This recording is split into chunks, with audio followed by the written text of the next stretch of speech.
Everybody who's done anything in Supercross, myself, Ricky Carmichael, Jeremy McGrath, all these guys came up through Loretta's. It's the biggest, the best, most pristine amateur national in the world. If you want to get on the radar of amateur motocross, this is the place to be. This is the proving grounds, because if you win here, you beat everyone.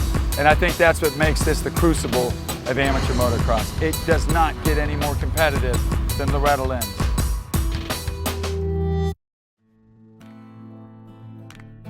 The competition this week's probably gonna be pretty stacked. The Southeast has most of the fast guys, with the exception of a few, so it's gonna be pretty stacked for sure. This weekend, Dakota heads to the Southeast Regional, where he hopes to make it to Loretta Lynn's. If you get 8th or 1st, doesn't matter. No difference. You're going to the Loretta's no matter what, so 8th in this race is just good as 1st. For Dakota, winning the regional would be ideal, but qualifying is a must. I mean, of course, in the back of my head, I want to win, so does everyone else, so the goal, I guess, is to win. While Dakota makes the trip to Tennessee for the Southeast qualifier, much of the West Coast is faced with near disastrous conditions for the Northwest Regional, as torrential downpours have rendered the main track unrideable. As you can see, we're back to really the beginnings of motocross. They used to set it up in a field with stakes and just a few pennants, and that's what we got today. Riders are now forced to ride a makeshift track. But while the track may be different, the ultimate need to perform stays the same. Try to get a good start so you don't have to worry about it, and then just try to ride as smart and smooth as you can. You know that, right? Smart and smooth as you can, and protect your lines. As rain continues to pound the Pacific Northwest, Nelson is hoping the last-minute track change won't hurt his chances of earning a qualifying position. With rain leaving those in the Northwest with doubt, in the Southeast, Mother Nature has been kind. We're out here at beautiful Muddy Creek Raceway, doing a regional and trying to get ready for Loretta's, and hopefully I can get qualified this weekend.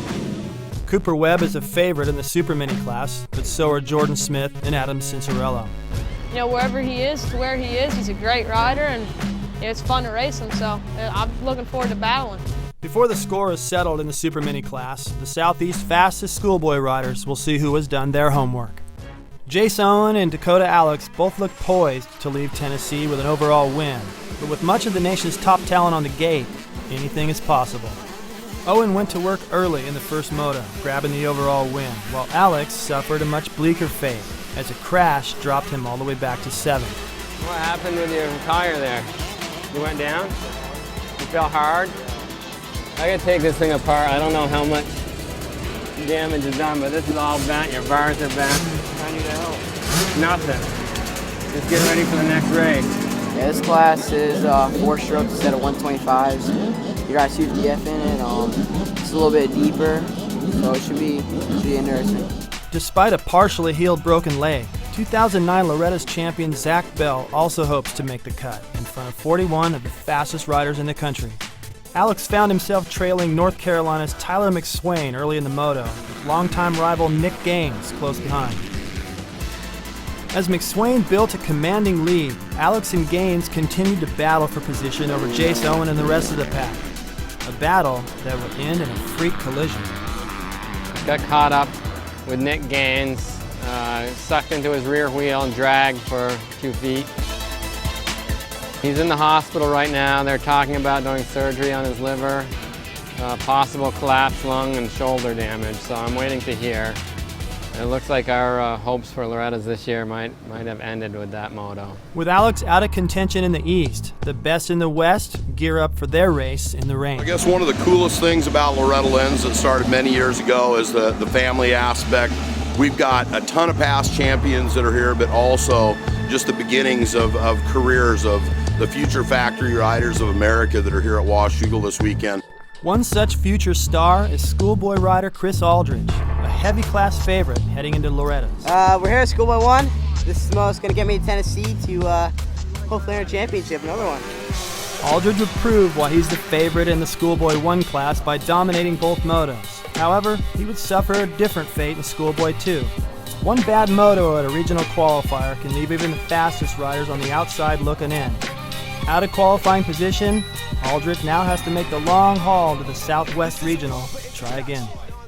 Didn't do probably as good as I wanted to do, but I'm going to Loretta. It's the big show, and that's where it counts the most. Is at Loretta.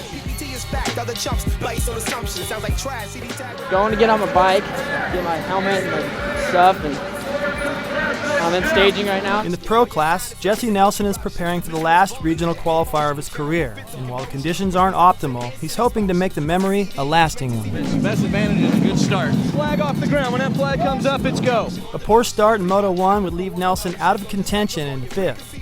But he would rebound in Moto 2 with a win and guarantee himself a spot at Loretta. Just got off the track, rolled first place in the 450 A class, and we're not too sure who got the overall. It's kind of mixed up. I mean, Behrman went 1-6, I went 5-1, and Tilford went 3-3, and I think it's tied right now with like 3 or 4 different people. I mean, you know, the main goal is just to get to Loretta's, and that's what we came here to do.